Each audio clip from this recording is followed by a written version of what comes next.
함께 사도신경으로 우리의 신앙을 고백하시겠습니다. 전능하사 천지를 만드신 하나님 아버지를 내가 믿사오며 그 외아들 우리 주 예수 그리스도를 믿사오니 이는 성령으로 잉태하사 동정녀 마리아에게 나시고 본디오 빌라도에게 고난을 받으사 십자가에 못 박혀 죽으시고 장사한 지 사흘 만에 죽은 자 가운데서 다시 살아나시며 하늘에 오르사 전능하신 하나님 우편에 앉아 계시다가 저리로서 산자와 죽은 자를 심판하러 오시리라. 성령을 믿사오며 거룩한 공회와 성도가 서로 교통하는 것과 죄를 사하여 주시는 것과 몸이 다시 사는 것과 영원히 사는 것을 믿사옵나이다. 아멘. 함께 찬송가 384장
오늘 저와 여러분에게 주시는 하나님의 말씀은 창세기 50장 15절로부터 26절까지의 말씀입니다.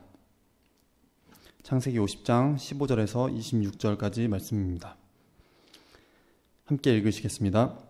요셉의 형제들이 그들의 아버지가 죽었음을 보고 말하되 요셉이 혹시 우리를 미워하여 우리가 그에게 행한 모든 악을 다 갚지나 아니할까 하고 요셉에게 말을 전하여 이르되 당신의 아버지가 돌아가시기 전에 명령하여 이르시기를 너희는 이같이 요셉에게 이르라.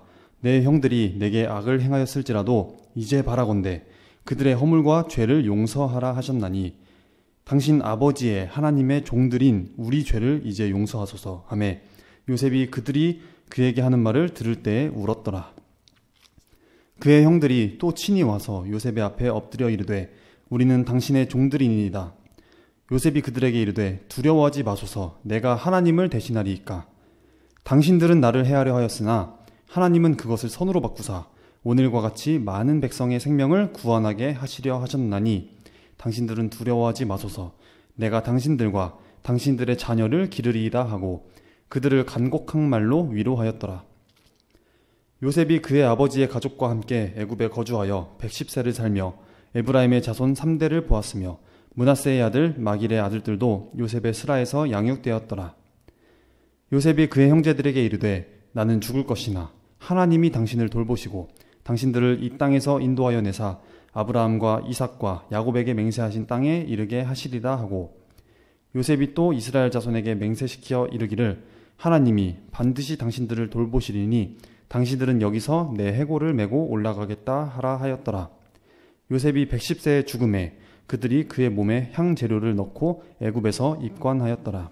아멘. 사랑하는 여러분, 오늘 하루도 주님께서 이끄시는 선한 길로 이끌림 받는 그렇게 선한 삶을 살아가는 저와 여러분 되시기를 간절히 기도드립니다. 저는 이런 사람들을 보면 정말 부럽습니다. 모든 것이 잘 안 풀리는데도 항상 밝은 마음을 유지할 수 있는 사람, 그리고 엉망진창이 된 분위기 속에 있으면서도 마음의 평화를 잃지 않고 오히려 다른 사람에게 용기를 주고 격려를 할 수 있는 그런 사람, 또 오랫동안 지켜보아도 만날 때마다 그 성품이 아주 어린아이와 같이 깨끗해서 남다른 짙은 매력을 가지고 있는 사람, 이런 사람을 보게 되면 저는 전도사로서도 정말 부럽습니다. 나도 좀 저런 성품을 한번 닮아보았으면 하는 간절한 소망을 갖게 됩니다.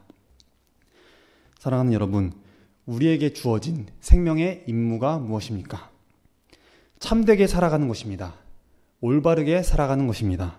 그리고 모든 사람이 우러러볼 수 있고 닮고 싶은 그 성품으로 살아가는 것입니다. 그러기 위해서 우리는 신령한 것을 찾아야 합니다. 우리 주님께서는 신령한 것을 사모하라 그렇게 말씀하셨습니다. 너희 속에 신령한 것이 있으면 세상을 능히 이길 수 있을 것이다 이렇게 말씀하셨습니다. 믿음의 사람들인 우리가 먼저 해야 할 일은 마음의 평화를 찾는 일입니다. 그리고 자신을 사랑하는 것만큼 다른 사람을 존경하고 사랑하는 것입니다. 나를 대하듯이 다른 사람을 그렇게 대하는 것입니다. 그러면 인간관계가 실패하지 않을 것입니다. 어려움이 없을 것입니다. 그런데 우리는 사소한 논쟁으로 위대한 우정을 상실할 때가 있습니다. 수십 년 동안 엄청 오랜 세월 동안 공들여 왔었던 그 쌓아왔던 우정을 정말 사소한 논쟁 때문에, 말다툼 때문에 하루아침에 한순간에 다 파괴해버립니다. 속상합니다. 저도 말 한번 그때 왜 그랬을까 싶지만 말 한번 잘못 뱉었다가 얼마 가지 않아서 후회하면서 이제 혼자 엎드려서 왜 그랬어? 별일도 아닌데 내가 어쩌다가 그렇게 했을까? 정말 별일도 아닌데 온유함도 겸손함도 겸허함도 다 그냥 잊은 채로 자기 고집만 부리다가 초라해진 이 현실 앞에 속상해합니다. 그때 내가 왜 그렇게 말을 해가지고 그런 말을 왜 해가지고 또 그때 내가 왜 그렇게 날카로운 반응만 보일 수밖에 없었을까? 다시 본문으로 가서 팔레스타인 지방과 애굽 전역의 이제 기근이 다 지난 후에도 요셉은 110살까지 살았다고 하니까 약 66년 정도를 더 살았던 것입니다. 이 기간에 이 믿음의 사람 요셉에 대한 행적을 성경은 침묵하고 있습니다. 그러나 본문의 요셉이 어떻게 선한 싸움을 다 싸우고 주님의 품으로 갔는가에 대해서 증거하고 있습니다. 사람이 어떻게 사는가 하는 것도 중요하지만 어떻게 죽는가 하는 것도 굉장히 중요합니다. 요셉은 그의 삶과 신앙생활 처음부터 끝까지 시종일관 믿음으로 살다가 죽었습니다.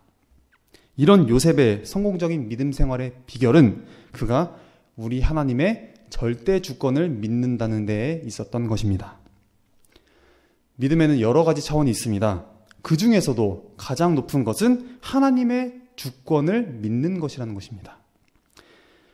그러면 요셉이 우리에게 보여주는 하나님을 믿는 믿음, 거기에는 어떤 특징들이 있을까요? 첫째로 용서합니다. 15절을 한번 보시면 형들이 요셉에게 이제 용서를 구하는 장면이 나옵니다. 한 아버지 아래 배다른 형제 여럿이 같이 살고 있었습니다. 근데 이제 아버지가 연수를 다해서 돌아가시게 되니까 연합의 근거, 우리가 하나로 똘똘 뭉칠 수 있었던 한 형제라는 그 연합의 근거가 사라진 것이 아닐까 하는 마음에 이제 옛날에 과거에 요셉에게 잘못했던 일들, 잘못들이 다시 기억을 타고 이제 올라오게 됩니다. 그래서 그들은 17절에서 요셉에게 이렇게 이야기합니다. 자신들을 가리켜서 너의 형들이라고 하지 않고 당신 아버지의 하나님의 종들인 우리를 용서하라. 우리의 죄를 용서하소서. 그러니까 형들이 그때 진짜 너무 잘못했다. 우리가 어려가지고 경솔해가지고 너를 그렇게 좀 안 좋은 쪽으로 빠뜨렸다. 하지만 어려서 그랬지 않냐. 너무 가슴에 담아주지 마라. 그 정도로 이야기하는 것이 아니고 당신의 아버지의 하나님의 종들인 우리의 죄를 용서하소서라고 합니다. 얼마나 애절한 부탁입니까? 용서에는 위대한 힘이 있습니다. 몸을 치료하기도 하고 또 우리의 흐트러진 인격도 깨끗하게 다듬어주기도 합니다. 기독교라는 종교를 약탕에다가 넣고 풀풀 이렇게 끓여보면은 마지막에 엑기스가 한 방울 뚝 떨어지면서 용서라고 말한다고 합니다. 기독교의 진리가 용서이고 또 복음의 내용도 용서입니다. 그리고 십자가의 의미도 용서입니다. 그리고 기독교는 용서로 시작해서 용서로 마치는 종교입니다. 그러면 왜 그렇게 용서가 중요한가? 역설적이게도 용서는 그만큼 어렵습니다. 내가 용서를 경험한다고 하는 것은 내가 기적을 경험하는 것과 같습니다. 누군가를 내가 용서할 수 있다고 하는 것은 내 몸으로 기적을 실천하고 있는 것과 같은 것입니다. 주님께서 십자가 위에서 외치신 말을 기억하십니까? 아버지, 저들을 사하여 주옵소서. 자기들이 하는 것을 알지 못함이니이다. 이 말씀은 용서의 선언입니다. 비참하고 모질고 쓰라린 그 아픔을 온 인류가 감당해야 할, 짊어져야 할 그 고통을 지금 한 몸에 걸머지고 괴로워하고 아파하고 있습니다. 이 순간에 자신의 고통을 위해서 기도하지 않고 죄 없는 자신에게 못질하고 조롱하고 있는 그 사람들을 위해서 용서를 선언하시는 것입니다. 왜 그러셨을까요? 그분은 이 땅에 용서를 선언하기 위해 오셨기 때문입니다. 십자가는 바로 용서의 절정이고 용서를 완성하는 자리이기 때문입니다. 우리도 이제 살다 보면 이웃들에게, 다른 사람에게 오해도 받고 거절도 당하고 뭐 사소한 걸로 비판도 받고 비난도 받고 냉대도 받고 때로는 고발도 당하고 굉장히 억울한 일들, 억울한 상황들이 많이 놓이게 되지만 그럴 때 어떻게 그들을 용서할 수 있다는 말입니까? 나에게 결정적인 상처를 남기고 떠난 그들에게 어떻게 용서할 수 있다는 말입니까? 용서가 어떻게 가능한 겁니까? 이 땅에 용서받지 못해서 괴로워하는 사람이 얼마나 많이 있습니까? 또 용서할 수 없어서 고통 중에 있는 사람이 또 얼마나 많이 있습니까? 용서는 사람들의 것이 아닙니다. 용서는 하나님의 것입니다. 용서는 하나님의 성품입니다. 내가 누군가를 지금 용서할 수 있다고 하는 것은 하나님의 마음을 내가 간직하고 살아가고 있다는 것입니다. 반면 미움으로 내가 가득한 사람은, 그런 삶을 살아가는 사람은 원하든 원하지 않든 악의 영향권으로부터 내가 자유롭지 못하다라는 것을 보여주고 있는 것입니다. 용서라고 하는 것은 내 힘으로 한다는 것은 불가능합니다. 내 의지, 내 노력으로 하는 것은 불가능합니다. 기도하는 사람들에게 주시는 하나님의 선물과도 같은 것입니다. 그래서 요셉도 형들을 용서하면서 이렇게 말합니다. 본문 19절, 20절입니다. 요셉이 그들에게 이르되 두려워하지 마소서. 내가 하나님을 대신하리이까. 당신들은 나를 해하려 하였으나 하나님은 그것을 선으로 바꾸사 오늘과 같이 많은 백성의 생명을 구원하게 하시려 하셨나니. 아멘. 둘째로 겸손한 믿음입니다.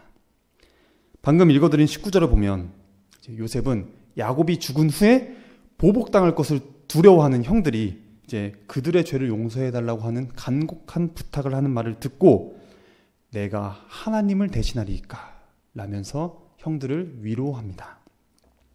이 말 속에는 굉장히 위대한 겸손이 숨겨 있습니다. 요셉은 하나님의 권한과 그리고 자신의 권한의 한계를 분명히 알았기 때문에 겸손할 수밖에 없었습니다. 사실 인간적인 관점에서 보면, 인간적인 면에서 보면 총리, 왕 바로 밑에 있는 총리의 입장에서 형들의 죄를 얼마든지 용서해 줄 수 있는 위치였지만 그는 하나님께서 앉으실 자리를 결코 넘보아 앉지 않았습니다. 인류 최초의 죄는 바로 교만에서 들어왔습니다. 오늘 우리의 신앙은 어떻습니까?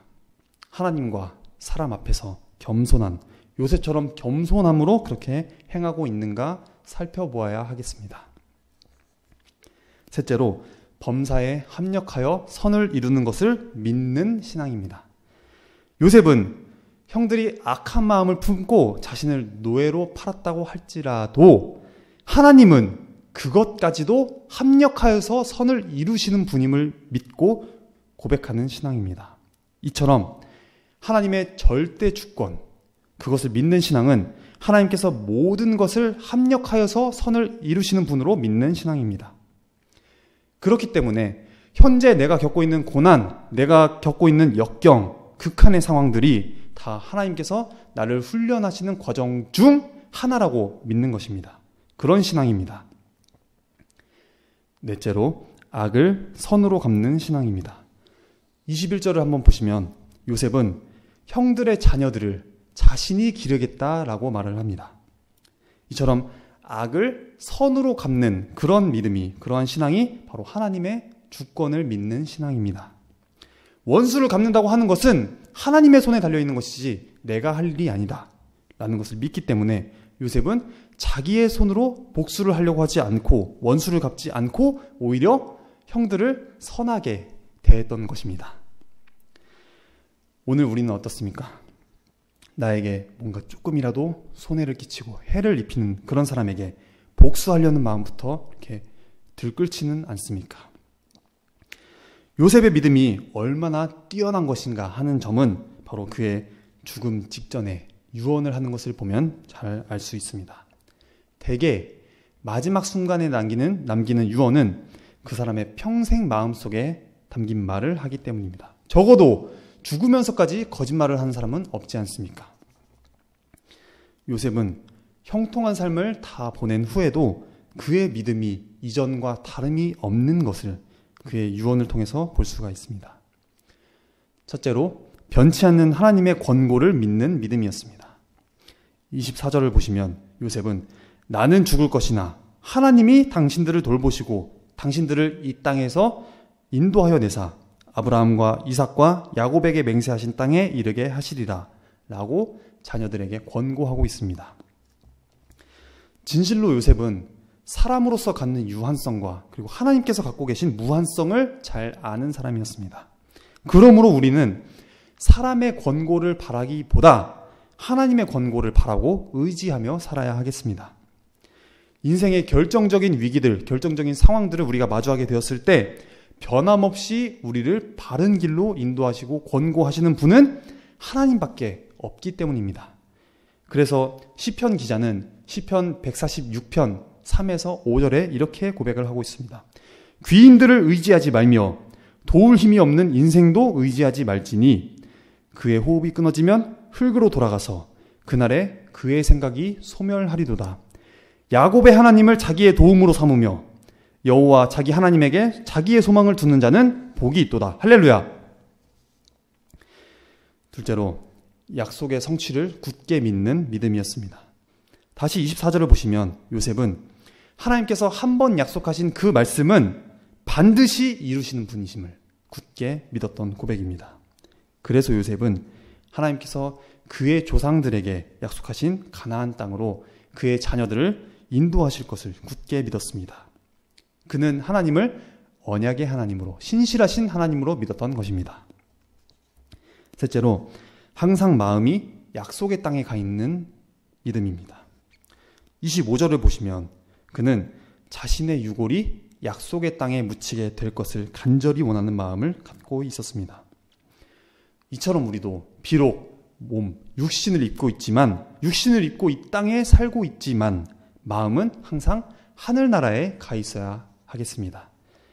초대교회 성도들이 그렇게 핍박받고 잔혹한 현실 속에 있다고 할지라도 그토록 담대하게 살 수 있었던 것은 바로 그들에게는 충만한 하늘나라에 대한 소망이 있었기 때문입니다.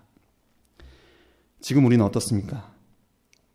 이 땅의 것에 마음이 고집되어서, 이 땅의 문제에, 현실적인 압박에 나의 시선이 고정되어서 천국 소망이 사라지고 있지는 않습니까? 만일 그렇다면 요셉처럼 눈을 들어서 약속의 땅을 바라보아야 하겠습니다. 그럴 때 우리도 요셉처럼 아주 멋있고 성공적인 인생 마감을 하여서 자녀들에게, 그리고 후손들에게 좋은 신앙의 발자취를 남길 수 있을 것입니다. 정리하겠습니다. 요셉의 마지막 모습을 보면서 하나님의 주권을 믿는 삶이 어떤 삶인지를 보았습니다. 용서하는 삶입니다. 그리고 겸손한 믿음의 삶입니다. 하나님은 범사에 합력하여 선을 이루시는 분임을 믿는 신앙입니다. 그리고 악을 선으로 갚는 신앙입니다. 요셉의 신앙의 모습이 우리에게도 나타날 수 있기를 소원합니다. 기도하겠습니다. 사랑으로 우리를 보살피시는 하나님 아버지, 늘 말씀으로 우리가 무장하게 하시고 그리고 기도로 승리하게 하시기를 원합니다. 오늘 하루가 다 지나간 후에 이제 나의 하루의 삶을 돌아보면서 후회 없는 삶을 살 수 있도록 도와주시고 그리스도의 향기를 널리 전파한 하루가 되게 도와주시기를 간구합니다. 부족한 저희를 붙들어 주셔서 날마다 주님과 동행하게 하시고 또 주님의 십자가를 바라보는 삶이 되게 해주시옵소서. 저희가 평화의 도구가 되게 하시고 항상 바르고 진실하고 용서와 사랑과 너그러움이 우리 삶 가운데 가득 넘치게 해 주시옵소서. 요셉과 같이 우리가 만나는 사람들에게 이 사랑을 날마다 전염시키고 전파시키는 그런 그리스도의 향기를 바라는 거룩한 주님의 종들 될 수 있게 도와주시옵소서. 감사드리며 항상 저희와 함께 하시는 예수 그리스도의 이름으로 기도드립니다. 아멘. 하늘에 계신 우리 아버지여, 이름이 거룩히 여김을 받으시오며 나라에 임하옵시며 뜻이 하늘에서 이룬 것 같이 땅에서도 이루어지이다. 오늘날 우리에게 일용할 양식을 주옵시고 우리가 우리에게 죄 지은 자를 사하여 준 것 같이 우리의 죄를 사하여 주옵시고 우리를 시험에 들게 하지 마옵시고 다만 악에서 구하옵소서. 대개 나라와 권세와 영광이 아버지께 영원히 있사옵나이다. 아멘.